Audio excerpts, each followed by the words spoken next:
Halo, kembali lagi bersama Klinik Bimbel. Kali ini kita akan membahas tentang penjumlahan dan pengurangan vektor. Oke, yang pertama, untuk penjumlahan dan pengurangan vektor, itu bisa dilakukan dengan dua cara. Ada cara geometris dan juga analitis. Sekarang kita pelajari dulu untuk geometris itu seperti apa. Nah, operasi vektor secara geometris itu operasi penjumlahan dan pengurangan dengan menggambar besar dan arah vektor sehingga nanti membentuk bidang datar. Nah, ada dua metode geometris yaitu poligon sama jajar genjang. Kita pahami dulu untuk metode poligon, segi banyak atau ujung pangkal. Oke, biasanya untuk metode poligon itu digunakan untuk dua vektor atau lebih.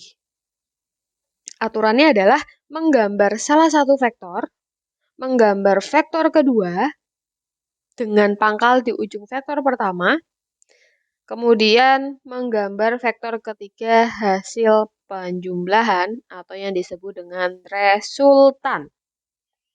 Kita pahami dulu gambar 1.15a itu menunjukkan yang ini ya, menunjukkan penjumlahan vektor A dan B sehingga diperoleh vektor C. Ini itu adalah hasilnya.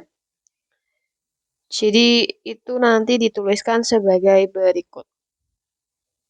Jadi pertama untuk gambar ini, itu ada vektor A dengan arah ke kiri seperti ini. Kemudian ada vektor B dengan arah lurus ke arah utara seperti ini. Nah, kemudian disuruh mencari jumlahnya. Sehingga kita tarik garis dari ujung A ke ujung B yang kita sebut sebagai vektor C. Jadi vektor C bisa didapatkan dari vektor A ditambah vektor B. Sampai situ paham ya? Selanjutnya, gambar 1.15b yang ini menunjukkan vektor D itu merupakan hasil. Coba kita uraikan dulu. Yang pertama ada vektor A ke arah kiri, lalu ada vektor B ke arah bawah. Yang dicari adalah penjumlahan atau resultan, berarti tarik ya dari sini ke sini. Ini adalah vektor D atau penjumlahannya. Jadi nanti bisa kita tuliskan A min B. Kok bisa min, Kak? Oke, ingat diagram yang seperti ini. Ini kan positif kalau ke atas. Kalau ke kanan, positif juga. Tapi kalau ke kiri, yang negatif, ke bawah juga negatif. Nah, kita tidak menggunakan konsep yang ini. Ya, ini info aja. Kalau ini kan kita pakai di vektor yang grafik. Tetapi kalau di sini, kita misalkan dulu. Tadi untuk gambar yang ini, kalau ke kiri kan A-nya positif. Jadi kalau nanti kalian menggambar arahnya ke sini, berarti secara otomatis A-nya menjadi negatif, yang menunjukkan bahwa dia itu berlawanan sama yang A sebelumnya. Sama aja kayak yang B. B ini panahnya ke atas, B. Kemudian kalau digambarkan di bawah, berarti harus kita tambahkan minus, yang menunjukkan dia berlawanan. Makanya di situ dia minus. Paham ya? Kemudian di sini cara untuk menggambarkan tiga vektor menggunakan poligon. Itu bisa dilihat. Jadi ini ada kalau tiga vektor itu kan ada A, ada B, dan ada C sumbu Z ya. Nah, itu bisa digambarkan misalkan A-nya ke kanan, lalu B-nya ke atas, lalu C-nya ini kan sedikit miring. Kita taruh di sini miring. Jadi nanti resultannya kita hubungkan dari ujung A ke ujung C. Lalu kita tarik garis. Nah, itu adalah resultannya. Nah, tadi kita sudah belajar tentang metode geometris untuk yang poligon. Sekarang kita masuk ke metode jajar genjang. Jadi kalau yang jajar genjang itu menarik titik pangkal kedua vektor menuju perpotongan proyeksi kedua vektor. Untuk hasilnya itu tetap sama, disebut resultan. Jadi yang pertama, menggambar vektor pertama dan vektor kedua dengan titik pangkal yang berhimpit.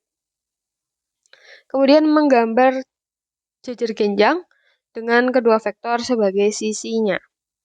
Perhatikan gambar 1.17a, vektor C adalah hasil penjumlahannya. Oke, jadi di sini ada gambar, kita gambar ulang aja ya. Ada gambar vektor A, kita gambar.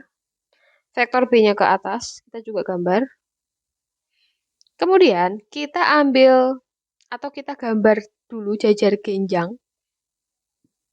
Jajar genjang itu kan semacam persegi ya. Kemudian dari situ kita tarik resultan dari ujung sini sampai ujung jajar genjangnya. Dan itu adalah C. Maka nanti C sama dengan A ditambah B.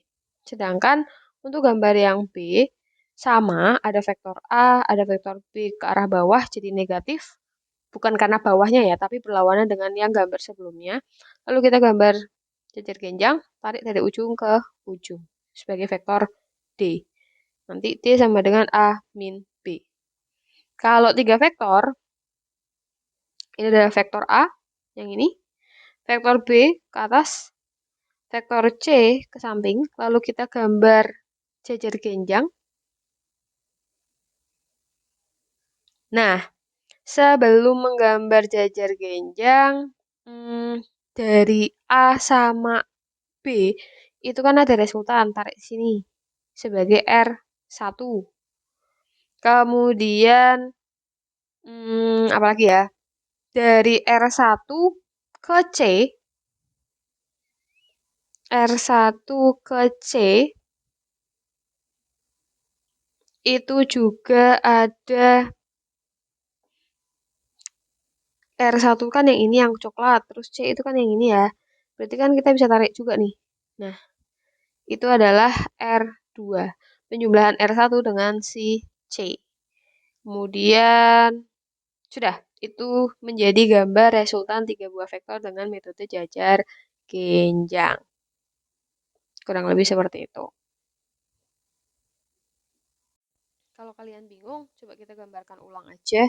Jadi, pertama kan ada vektor A dulu, sama vektor B.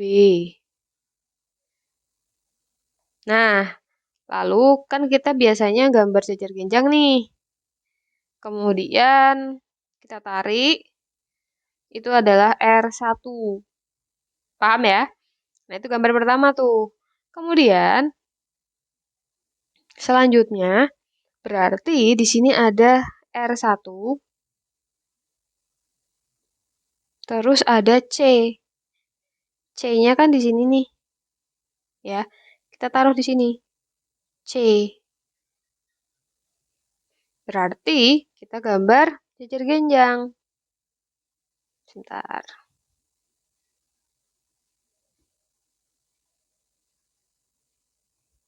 Kita gambar jajar genjang, lalu kita tarik si R2. Nah, kalau digabung, itu gambarnya menjadi seperti ini. Kok bisa, Kak? Bisa. Yang pertama, jajar genjang pertama, itu kita kotakin ya. Ini ke sini, jajar genjang pertama. Jajar genjang kedua, dari R1 ke C. Nah, jadi ada 2 jajar genjang.